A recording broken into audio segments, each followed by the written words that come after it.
Facebook-д од болсон юм шүү. За тэр яг мэдээгээ эхлэе. Замаа цаана хүүхдүүдээ хүүхдийн мэдээг эхлэхэд бэлэн боллоо. Өнөөдрийн ярих зүйл хүүхдийн зүгний талаарх мэдээлэл хүргэх болно. Таны хүүхдтэй цонхсон сүхт хэдэн килограмм байх ёстой вэ? Бяцхан хүүхд чинь өөрөөсөө тонцоо хуурдаг юм шүү. Багаас нь хүүхдүүдэд хүнд зүг өрөөлвөл нугын нүсний мөрөлттэй болдог. Сүүлийн хүүхдүүдийн нурууны өвчин нь маш их болсон байна гэж эмчнэр хэлж байна. Одоо хугацаанд суудаг, хүнд цүнх өөрч явдаг. Одоо юм өргөхдөө буруу техникээр өргөдөг.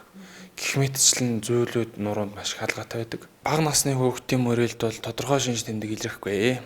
Энэ 14-өөс 18 нас буюу өсвөр наснаас эхэлж илэрч эхэлдэг. Цаашлаад эн чинь нурууны сохоожолт, суулт, бүр зүлхийлт, эвэрхийлт гэх мэтчлэн хүнд чадруу ордог байхгүй юу?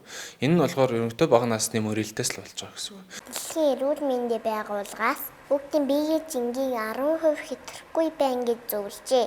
Тийм болохоор эцэг эхчүүдээ хүүхдүүдтэй битгий ийм хүнд зүүн хөөрүүлээрэй. Өнөөдрийн мэдээ тавцсан байсанд баярлалаа. Хөтлөгч Насан Эрдэнэ байлаа. Баяртай.